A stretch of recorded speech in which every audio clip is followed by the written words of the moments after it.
The TV47 family wishes all fathers a very happy Father's Day. Good evening and welcome to the program. The IEBC finally clears Johnson Sakaja to run for the Nairobi governor. The committee said IEBC does not have the legal mandate to verify the authenticity of candidate certificates. More details to this and other news making the headlines this Sunday.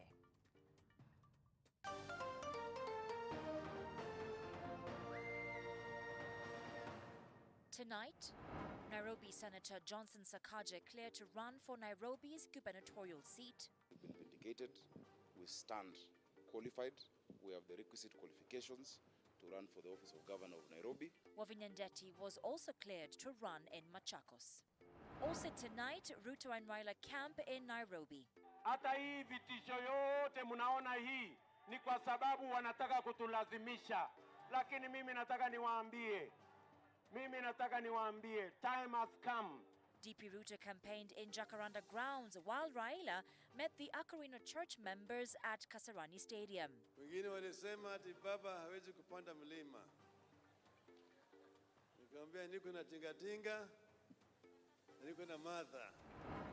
Plus, Catholic Church bishops fought presidential aspirant Professor George Wajakoya's stand on marijuana. Voting is a moral obligation to choose leaders who stand for the good of all citizens. And over 1,000 men congregate in Carbonet for Father's Day celebrations.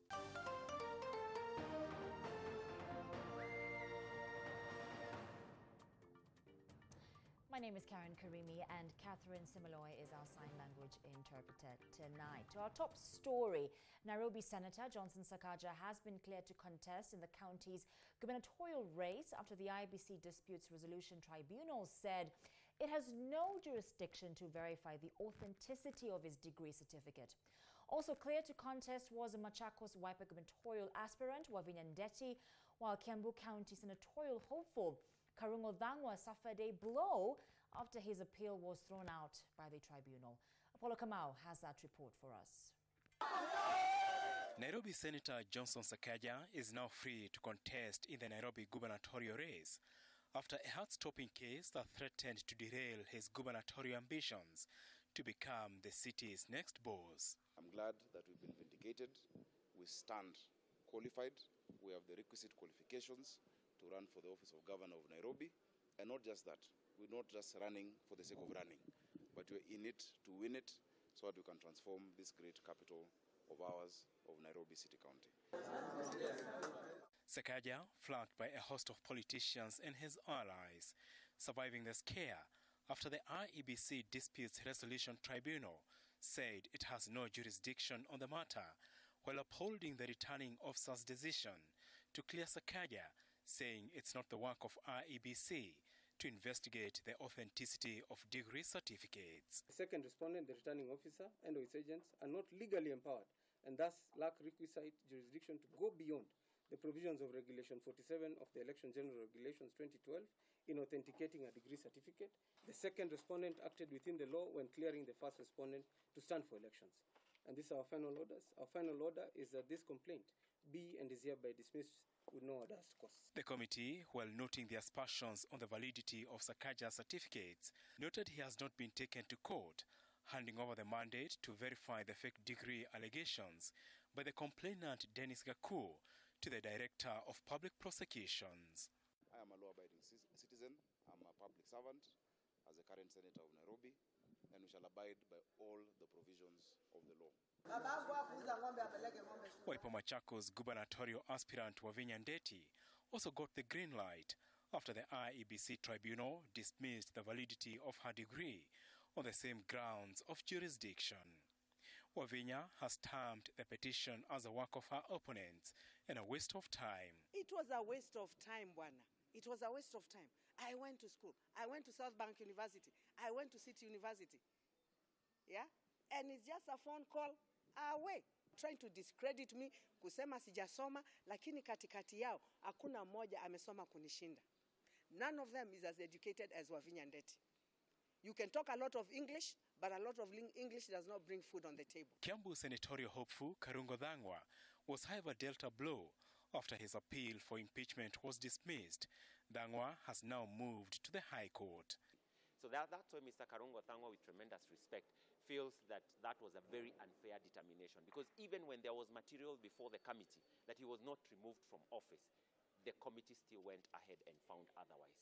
Nonetheless, we have every right to proceed and challenge that decision before the High Court, and that is the right that Mr. Karungo Thangwa will be exercising first thing in the morning tomorrow. Former Nairobi Governor Mike Sonko will know his fate on Monday when the committee delivers its ruling. Sakaja and Wavinya's clearance now leaves the mandate of authenticating their respective degrees to the investigation agencies as the two leaders hit the campaign trail. Apul Kamal, TV47, outside the Milimani Law Courts. Also tonight, Kenya Kwanza's political rally at Jacaranda Grounds witnessed chaos after a section of youth believed to be Babu Owino supporters disrupted the meeting. UDA party has now written to the Independent Electoral and Boundaries Commission, that's the IBC, to summon MP Babu Owino and police boss Hilary Mutyambai over the chaos. And as Mike Kagwongo now reports, the meeting went ahead as DP Ruto castigated the move by his opponents to instill fear against his Kenya Kwanza camp, maintaining he shall emerge the winner in the forthcoming general election. After attending a church service at Jesus Winner Church in Nairobi's Roysambu Sunday morning, Deputy President and Kenya Kwanza presidential candidate William Ruto made his way to the historic Jacaranda Grounds for a planned rally to woo voters ahead of August general election. Earlier on, police dispersed pro-Kenya Kwanza Alliance and Embakasi East MP Babu Owino's supporters from Jacaranda Grounds following a dispute over which side should hold a rally at the venue. This is after the factions clashed, leaving at least 2 people injured among the Embakasi East UDA aspirants Francis Mureithi. A contingent of anti-riot police was deployed to the grounds on Sunday morning to avert the clash after Kenya Kwanza and Babu Owino claimed to have booked the venue. Police were forced to lob teargas canisters to disperse the supporters who pelted stones against Kenya Kwanza supporters and their vehicles before Deputy President William Ruto's arrival. However, as his entourage made its way into Jacaranda Grounds, Deputy President William Ruto's car was stormed by a group of youth. Ruto dismissed the chaos as political machinations orchestrated by his competitors who have sensed defeat at the August 9th general election. Hawa majamaa wametetemeka. Kama ni wanaume wakutane na sisi kwa debe. Na mimi nataka niwaambie wale watu wa kuzimia. Nataka niwaambie hawa vijana mnawatumia kutupa mawe. Siku zenu imebaki 50 ya kuwatumia watupe mawe. The DP said his Kenya Kwanza government will put to an end the culture of politicians using the youth to disrupt opponents' political rallies. Siku za kutumia vijana watupe mawe zinaisha na uchaguzi huu. Hakuna kijana tena baada ya hii uchaguzi atatumika na mtu yeyote ati kupigana mawe kuumiza wengine kwa sababu ya mambo ya kisiasa. I want to challenge our competitors. Meet us at the ballot. Stop this violence. Stop the intimidation. Stop the blackmail. You have blackmailed us enough, and we are telling you enough is enough. We are going to change this country, whether you like it or not. He said the youth easily fall for the ploy because of joblessness, which his government will end by creating job opportunities. Hata hii vitisho yote mnaona hii ni kwa sababu wanataka kutulazimisha. Lakini mimi nataka niwaambie, time has come. No amount of bullets, no amount of stones, no amount of intimidation, no amount of threats will stop this nation from changing. And on 9th of August, we are going to change this nation for the better. Ruto's allies maintaining that Kenya Kwanza was still on course to improve the cost of living once they assume power in August 9. Tunauliza waziri Yatani, mbona herufi za Kingambo shilingi yetu inazidi kudidimia. Wewe umefuliza taifa letu kwa madeni makubwa makubwa kule ulimwengu. Sasa shilingi dola moja inaenda kwa 125. Ndugu na dada, ndio kwa sababu ushuru unapanda. Ndio kwa sababu bei ya unga inapanda. Ndio kwa sababu factories hazina raw materials. Watu wetu wanaumia, serikali imepandisha bei ya kila kitu. Mafuta imepanda, unga imepanda, hata chumvi imepanda. Now, with 50 days to go before the D-Day, the Kenya Kwanza has intensified their campaigns. Now, after Johnson Sakaja has been cleared by IEBC to run for Nairobi gubernatorial bid. Mike Kagwango, TV 47, Jacaranda Grounds, Nairobi County. Moving on, President Uhuru Kenyatta and Azimio la Umoja One Kenya Alliance presidential hopeful Raila Odinga joined hundreds of Akarino faithful in celebrating 100 years of the church's existence. Raila expressed confidence that he will win the August polls, as Joash Onsare now reports. President Kenyatta joined Azimio One Kenya Alliance flag bearer Raila Odinga and his running mate Martha Karua in the celebration of 100 years of the Akarino Church existence. Odinga expressing confidence that he will win the August polls. Wengine walisema ati baba hawezi kupanda mlima. Nikamwambia niko na tingatinga, niko na Martha. Nikasema inawezekana. Si inawezekana? Itawezekana kwa jina ya Mwenyezi Mungu.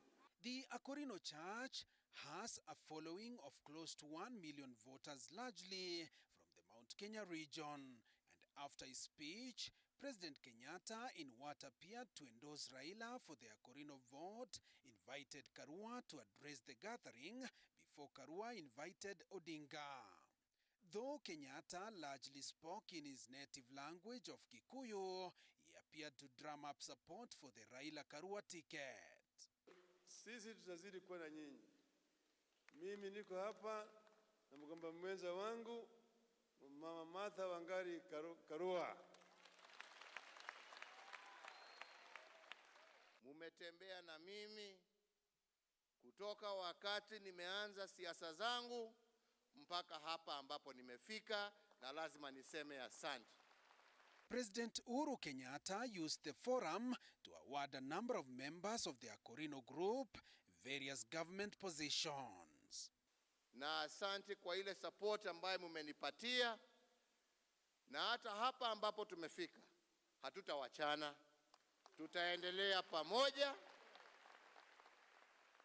na tuhakikishe ya kwamba kanisa litaendelea kukomaa, kanisa itaendelea kukua, na kwa vyovyote vile mmesimama na mimi pia nitasimama na nyinyi. During last year's Akarino annual meeting, President Kenyatta hit at his deputy William Ruto. Joash Onsare, TV 47, Nairobi. Catholic bishops have called on Kenyans to elect leaders with a strong moral standing and those who will fight corruption in all elective posts. In a statement read by the Nyeri Archbishop Anthony Muheria at Our Lady of Consolata Catholic Cathedral in Nyeri, the bishops have called for sobriety among voters as they exercise their democratic right in August. The Catholic bishops further asked Kenyans to make their civic duty of electing a leader as an opportunity to place the right people in office. They faulted Roots Party presidential hopeful Professor George Wajakoya's plan to legalize marijuana if elected the country's fifth president. We must stand up against those leaders who propose to destroy life in its initial stages, in the mother's womb through abortion, those who have the agenda of liberalization of sexual behavior, including pornography, and those proposing the destruction of our youth through liberalization of drug use. Any leader clearly supporting such agenda should not be elected. Furthermore, A leader who supports an immoral agenda will not have a conscience. This spells doom for society. When we say God-fearing leader, we mean one who respects God's laws. In real time, we must elect a leader who will not only protect, but will promote our traditional African and Christian family values. The country continues to record a surge in the COVID-19 infections. Today, 246 people have tested positive for COVID-19 from a sample size of 2,484 tested in the last 24 hours. The positivity rate now stands at 9.9%. Total confirmed positive cases now stands at over 329,000, and cumulative tests so far conducted stands at over 3.7 million. The numbers have been on the rise in the last few weeks.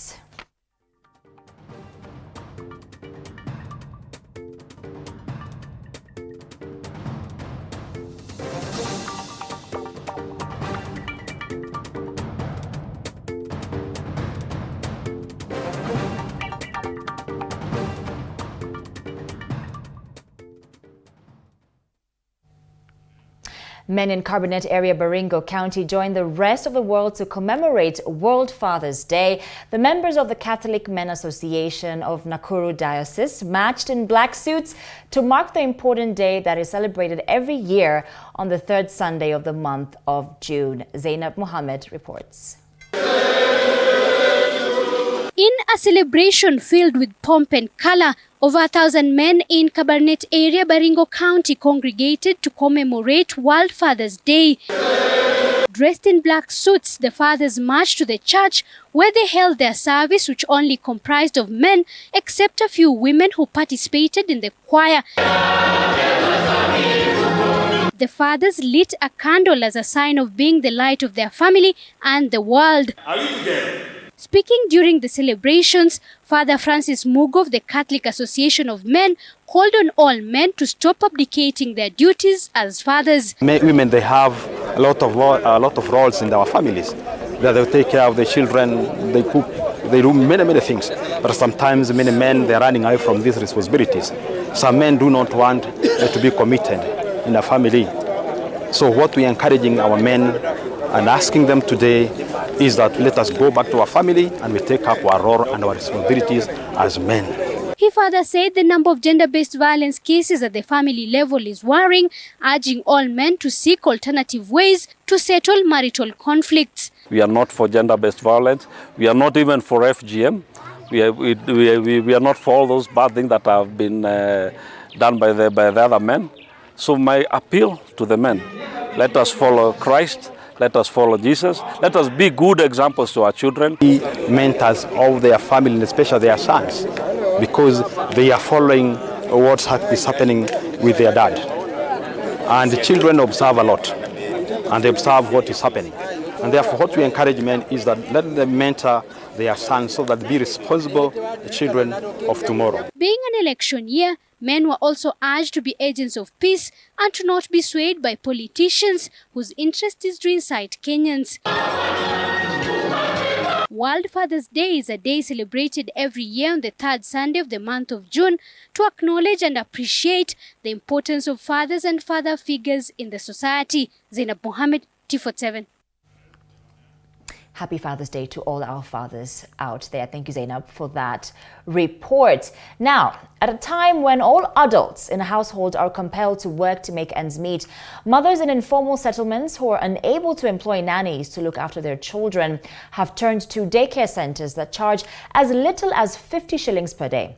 And as our reporter, Sharon Baranga, reports, even though their quality is not up to par, daycare centers in Korokocho and Viwandani areas of Nairobi have turned to parents, as a number of children have been nurtured from the time they were 2 months up to when they will start school.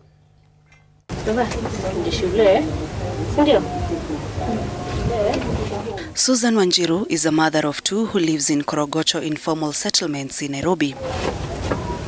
She is a businesswoman who sells second-hand clothes and shoes at the Korogocho market. Being the only breadwinner in her family, she has to plan on taking her youngest child to a daycare in her neighborhood before reporting to her workstation.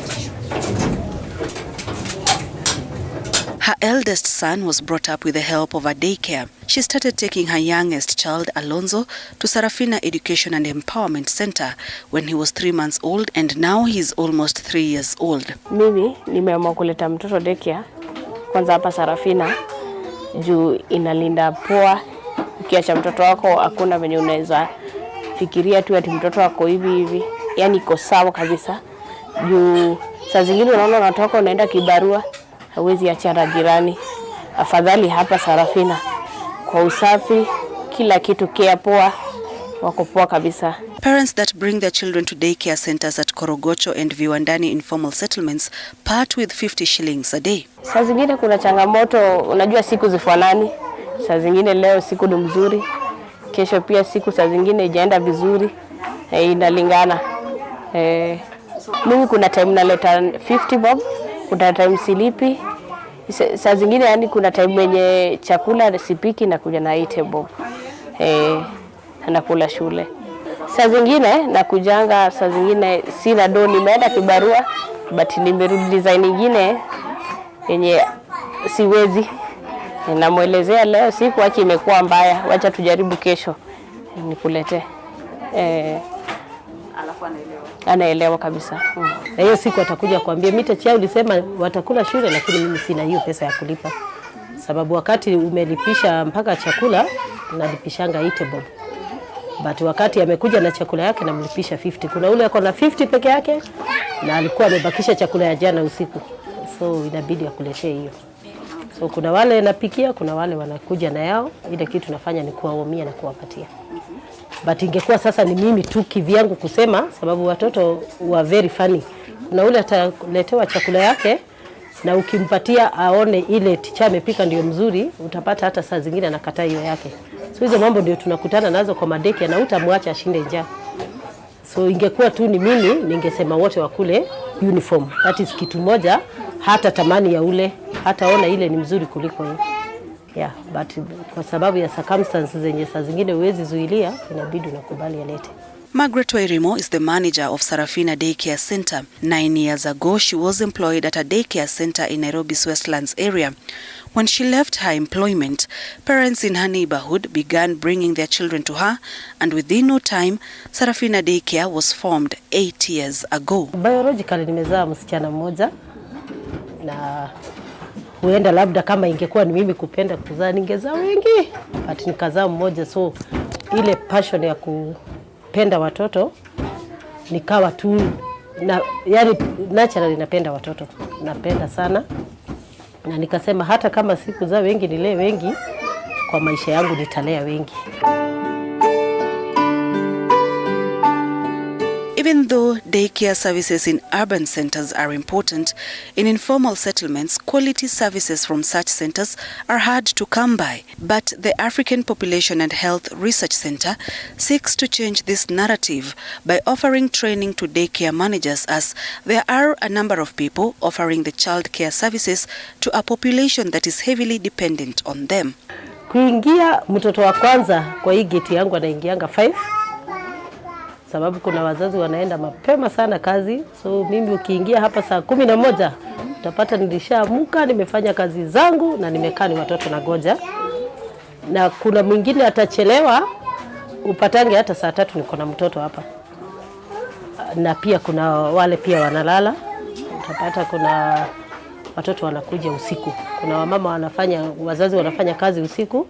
So kuna wale nitapokea saa 1 ya usiku na walalo. Though si wengi, ni kulingana na but masaa ya kuingia utapata 5. Niko kuna mtoto wa kwanza anaingianga 5 na jioni hata saa 3 wengine utawapata wako tu hapa. Mzazi alienda akachelewa, mzazi alienda kibarua ikakuwa mingi, alienda kufua huko pale alikuwa anaenda kufua kaongezewa kazi, inakuanga ni hivyo. Yeah. But naturally nikianza daycare ilikuwa ya 6 to 6. But hiyo kwa daycare hata ungangane kuifanya ifanyiki. Mimi naletanga mtoto labda once in a while ndio sileti. Mimi namletanga asubuhi. Kitu saa 1 hapo saa 2. Namchukuanga jioni kitu 6 hapo. Mimi nikiwa kazini niko sawa, siwezi fikiria ati mtoto nimeacha labda analia anafanya nini. Niko sawa kabisa. Juu ni mtoto wa pili, wa kwanza pia nilimlelea tu hapa. Our objective is to improve the skills, practices and knowledge of center care providers of these informal daycares, as well as the quality of the environment and globally the services that are provided in the informal daycare, in the informal settlements. And why we did this, our motivation or the reason that we came up with this project was because we realized that in these informal daycare centers, there is the quality that is given to the kids is still appalling. Center providers are not trained. They don't have the proper training that you would expect in ECD, or a lot of them just figured out, starting up a business to help out the communities, because there is a high demand of daycare services for the moms in these communities, because they have to go out and work, but at the same time they have little kids at home who they can't leave neglected. So the most feasible or the most available opportunities for them are these informal daycares.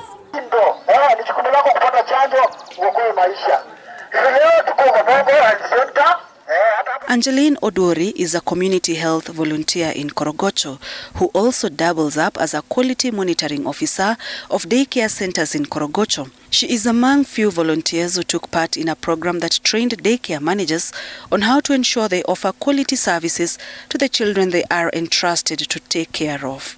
Daycare hizi tulikuwa tunaingia before, but only kuangalia malnourished, kuleta deworming, vitamin A, na kurifaa wale ambao hawajamaliza immunization, na kuangalia hizo magonjwa kama malnourished, kama odema, kama magonjwa tu mengi. Juu daycare inaletwa hata mtoto wa months. Kwa hivyo lishe bora, unaongea na mwalimu, ukikutana na mzazi pia unamuongelesha. Lakini hii tulianza last year. Hii tukishirikiana na APHRC. Kwanza waliongelesha stakeholders, wakaongelesha CHV, wakatutrain, tukarudi tukatrain daycare managers. Sasa tumekuja nao vizuri, tumewatrain mambo mengi kama kucheza, kama child protection, kama nutrition, first aid, budgeting. Hapa high range tulichukua daycare 2, lakini tukitrain tulikuwa na train daycare 5. Wengine wanatoka different villages. Moja inatoka Nyayo, 2 inatoka Ngomongo, na zote ziko Korokocho. So we had 5 zenye na follow up, na zenye nimefundisha, na ni zenye na make every week lazima nipitie, niangalie kama vile tuliwafundisha ndio wanafanya. Na walifurahi kama hii daycare hiyo masomo imeadd value kwa hii daycare. Wamenunua vitanda za watoto wasisikie baridi, wamenunua mat mpya, watoto ile ilikuwa imeisha, watoto wasipate baridi chini wakicheza. Haya, amejua kutengeneza hizi vitu za kucheza bila kutumia pesa. Tumia tu local material available. Our work as the community of practice was to try and develop a model, to come up with a model and to test this model to see if we can improve the quality of childcare in informal settlements by involving other players to come up with this model, so that it is a model that is homegrown, in the sense that it is used with the resources within these settings. So we worked with the community health volunteers who are health workers within these informal settlements. So we trained them on key areas of childcare, and we used them as a resource to train center providers in these informal settlements. And so at the end of it, we found the result that the CHVs were very able and very capable to train daycare center providers in these informal settlements so that at the end of the day, they are able to improve the quality of childcare that they give to these children. Angeline was among volunteers who were trained on how to deliver quality daycare services, and in turn they trained daycare managers. The model or the approach that we used was through working with the different stakeholders, right from the parents, the center providers, the CHVs, and at the sub-county health teams, even going up to the county. And of course, we also got blessings from the national government. And together we worked out, or we co-designed and co-developed a model that we thought would be feasible and was appropriate for the kind of setting that we have. So we came up with a 4-modular model, which had learning through play module, and then it had health, nutrition, and wash. That was another module. And we had the child safety and protection. And we had a 4th module, which was not child-centered. It was more of the business. So we called it the business module. And we were working, of course, I need to say, working closely with Kidogo. Kidogo, a private, institution working within Nairobi to support mamapreneurs or small-scale, entrepreneurs, to especially in daycare centers. There are challenges the daycare centers go through. Na pia wasapotiwe na chakula juu kuna wazazi wengine totally wako down, wakienda kibarua wakose, yeye anawafumilia. Lakini sasa mtoto atakula nini? Inakuwa challenge. Hiyo mambo ya food. Pia kuna mtu angependa kupanua hiyo daycare, apate watu wa kumsaidia. Lakini space limit inamfunga mikono. When we came in here, we realized the gap in the quality. And of course, you know what that means, that if the services or if the care is not quality, if the center providers don't know about hygiene, nutrition, the stimulation that the kids need, that will mean that they will not really focus on those things. They will only keep the kids in poor lighting, without quality and without the nurturing, then these kids are at risk for poor development. That these daycare centers are important is not a question. That the services being offered here can be improved is also irrefutable. Government should step in to support such initiatives that aim at improving the lives of people in informal settlements. Sharon Baranga, TV47 in Korogosho, Nairobi County.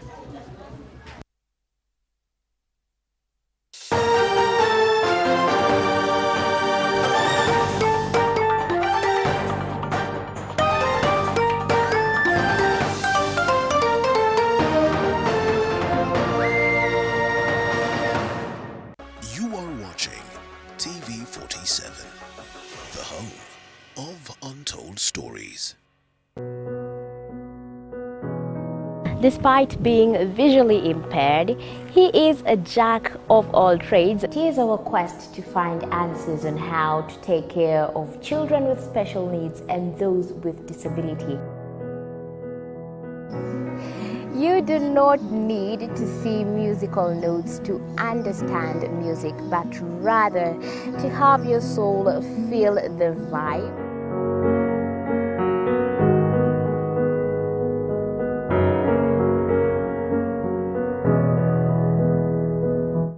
Actually, for us to make a wheelchair, we have to take measurements of the user. After doing my assessment, I get to know the parent, I get to know the heaviness she's carrying. Disability comes at different stages of life.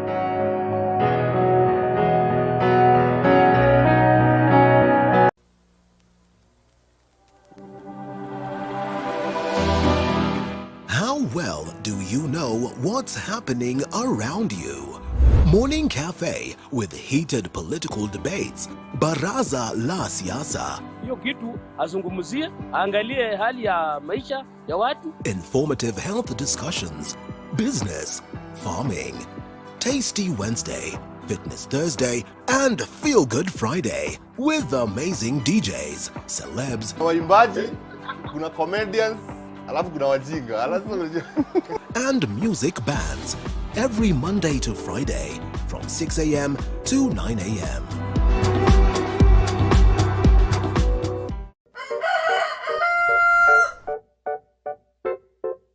The next set of millionaires are farmers. As we know, agriculture has been and still is the backbone of our economy. As we traverse the different counties to meet different farmers, we ensure to get the story of how they started farming and even how they continue to penetrate the market and overcome the challenges. Hapa, the reason why nilieka goose na si ducks. Goose, they are very easy to maintain. A lot of farmers keep on calling, inquiring whether you're supposed to raise some seeds in the nursery or you're supposed to do them directly in the field. The greenhouse helps us control the temperature because the temperature needs to be between 28 to 32 degrees. Walk this journey with us every Sunday at 6:30 p.m. It's no secret, construction ain't cheap. But how do we make it affordable? Different individuals are finding ways of cutting down cost by use of pre-stressed slabs other than reinforced concrete, recycling plastics to make pavers. The brick is stronger, it's cheaper, and it's lighter. And recycling wastewater in your household. What happens to my waste from the washroom, the solid waste? All that can break down. Those are just but a few. Every Tuesday at 7:30 p.m. we talk construction.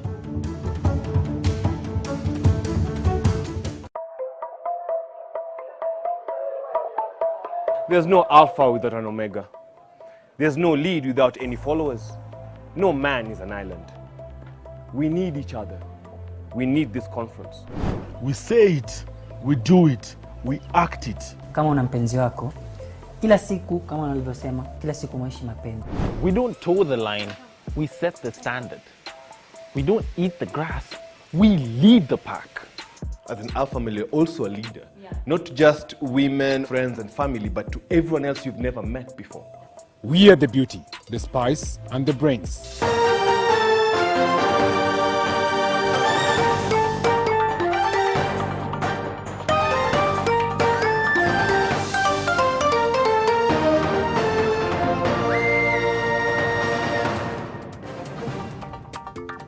Welcome back to the program. You're watching TV47 Weekend with me, Karen Karimi. You can also stream us live on our Facebook, Twitter, and YouTube at TV47 Kenya.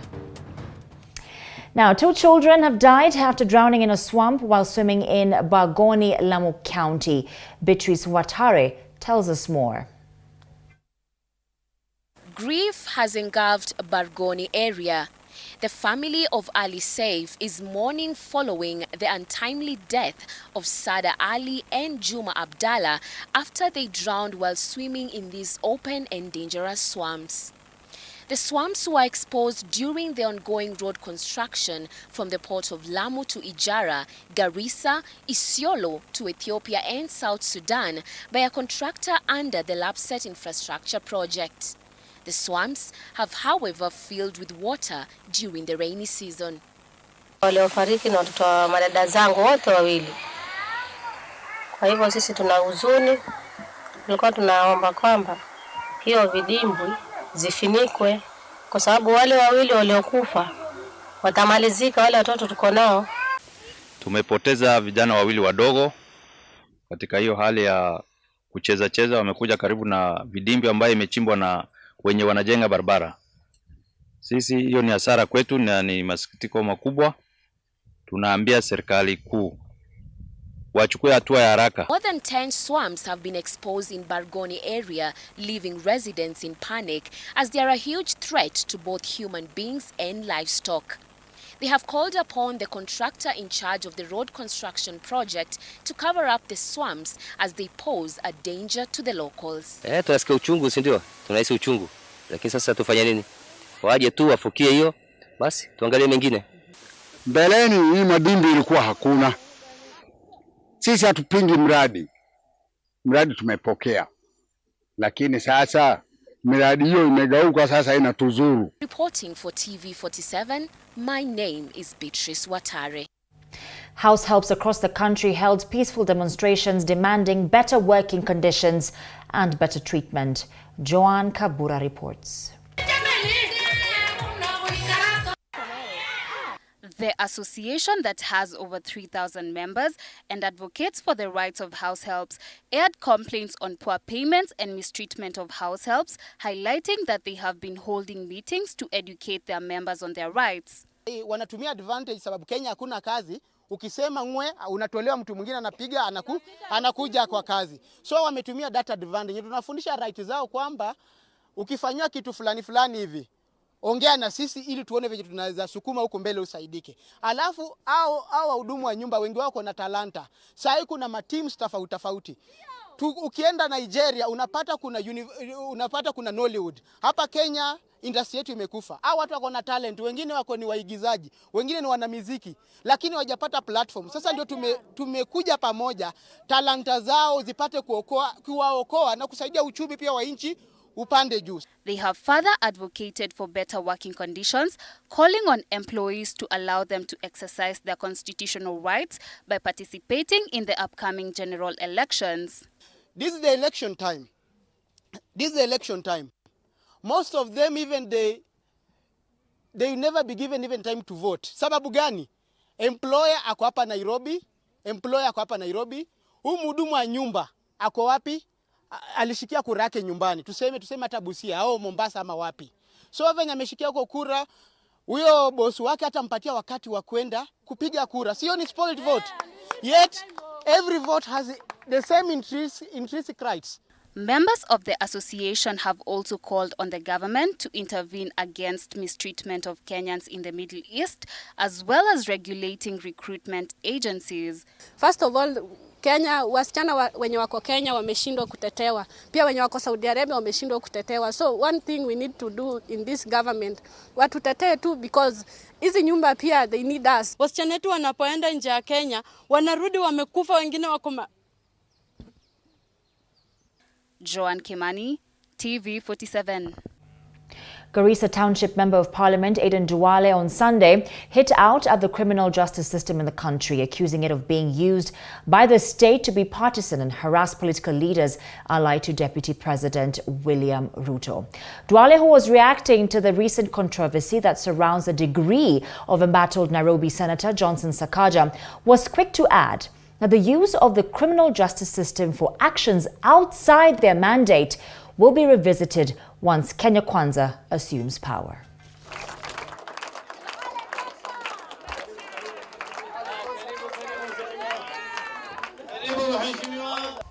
The actors of the criminal justice system to parade many leaders before court with no evidence because they are working at the whims of certain shade of the political divide. I want to tell the leadership of the criminal justice system, the DCI, the IG, the DPP, the EACC, and other institutions like the Commission for University Education. A bittersweet political relationship between the Deputy President William Ruto and former Naivasha legislator John Kihagi will soon surface again if the latter wins. Kihagi says the DP will have to explain to Naivasha residents the credibility of the contested UDA primaries. Our reporter Willie Dennis Jiru has the story. Speaking during the inaugural ceremony for his campaign bid at Kinamba Primary School in Naivasha, the former Naivasha legislator John Karanja Kihagi said if he wins the coming elections, he will force Ruto to answer for what he called shambolic party primaries that overturned his win by a single vote. Naye alinichezea siasa. Alichezea siasa? Yeye ni rafiki yangu. Lakini siku moja I'll face him and I'll tell him because even now I'll give you my vote, Your Excellency. Now watu wamesema watakupea vote. But one day I'll ask you, and you'll come here in this field, and you'll explain to these people what happened. Kihagi, who is vying for the Naivasha parliamentary seat, had initially been declared the winner in the UDA primaries by 403 votes, and the win was later awarded to the incumbent MP Jane Kihara, who is amongst a list of 8 contestants. Tulishinda na kura ikahesabiwa mpaka certificate tukapewa, lakini kuna miereka ilichezwa. Mara wakasema tumeshindwa na kura moja, na tulikuwa tumeshinda na kura 403. Kihagi has publicly declared his stand on his presidential choice and asked the cosmopolitan fragile region to foster peace ahead of the general elections, sentiments echoed by a dozen of clergy. Chama hakiwezi ikakuja hapa kuhudhuria sherehe, chama hakisaidiangi mtu, chama tu ni daraja ama kama zile gari mnaona pale. Tunahitaji viongozi lakini si wanasiasa. Asante. Ili tunapoingia hapa tuweze kusonga bari na tupeleke nchi yetu mbele. The clergy, however, castigated the head of state for predicaments befalling the country and the high cost of living, citing bad leadership. Ni vibaya sana kiongozi kuendelea kunawili na watu wake wanazidi kuwa masikini. Huo sio uongozi. Naivasha has Nakuru County's biggest swing vote with over 400,000 registered voters. Reporting for TV47 from Naivasha, Nakuru County, I'm Willie Dennis Njiro. The increase in indiscipline and depression cases among children in Kilifi County has been attributed to neglect by parents. This is according to Rachel Musyoki, the County Executive Committee member for education in the county. It is reported that the most affected group is school-going children who mostly suffer depression due to parents failing to take critical care of them, which in some instances has led to suicide. Musyoki was speaking during the issuance of 1.5 million shilling school fee bursary from the George Keithy Foundation at Mkamjuni Polytechnic Grounds at Takaungu area in Kilifi North Sub-County, where she called on parents to change the way they treat their children. On the other hand, the patron of the foundation, George Keithy, said that poverty was a contributing factor in the school dropout, indiscipline and poor performance in examinations. Lakini wakazi wa Kilifi, wazazi, mmetupatia kazi ngumu kwa kuwa hatufuatilii mambo ya watoto shule. Ndio watoto wako mbali pengine, lakini tunaweza kupiga simu kutaka kujua mtoto anaendelea vipi, si ndio? Na tunawaomba wakati mtoto amefunga shule amekuja nyumbani. Kizazi tulichonacho sasa ni kizazi cha tofauti. Lazima tuongeleshe watoto wetu. Ukiona mtoto wa jirani ameshikia mzazi wake panga, usiseme kwako aliwezi kufanyika. Generation ya watoto tuliowazaa sasa, walio mashule, ni generation ya watoto tofauti. Sisi kama viongozi idara ya elimu tunawaambia tuwaweke watoto wetu karibu. Wakifunga shule, kati na mtoto taka kujua changamoto gani amepitia shule, ni vipi utaweza kumuongoza. Na ukiona mtoto hayuko tayari open up kwako, pengine anaweza kuongea na mama mdogo vizuri, pengine anaweza kuongea na baba mdogo vizuri. Hii itasaidia kwa sababu watoto wanapitia mambo ambayo sisi wazazi hatuyaelewi. Lakini tukiwapatia muda wa kuwaongelesha, watatueleza shida zao na tutaweza kuzitatua, na hapo tutapunguza depression. Idadi ya depression kwa watoto kwa sasa imepanda sana. Every morning nikiamka, mchana na jioni, simu zinapigwa na wazazi. Mheshimiwa, mtoto wangu amefukuzwa shule. It is a big problem. Kuna wale wanapiga simu mpaka wanalia kwa machozi. Hata leo bado ninapigiwa simu ya kwamba mtoto wangu amefukuzwa shule. Ni donda sugu ndani ya kaunti ya Kilifi. Tutawafanyaje watoto hawa wote? Tutawafanyaje? Suluhisho ni tuingie uongozini, wazazi tuwasomeshe. Tuingie uongozini, tuwasomeshe. There is no other way. Wazazi wetu hawana pesa. And to the world of sports tonight, Kenyan shooters led by Ibrahim Dungo of Bamburi Shooting Club and DCI shooter Agnes Mushiri earlier today dominated the Kenya Open Level 3 IPCSE Championship, which culminated at the Shaba Shooting Range in Samburu. Mushiri, who is also the Kenya #1 lady shooter, produced an amazing performance in the ladies category to post a hit factor of 5.23 on bay 1 and 4 flat on the 13th bay as she defeated Carol Kiania and Irene Wanjiko in a captivating podium tussle to emerge victorious. Ndungu, on the other hand, beat Inspector Alan Mohammed of the National Police Service and Thomas Kiru to the 2nd and 3rd position, while Gerald Edo of Spain emerged as the only foreign participant to win the production optics category.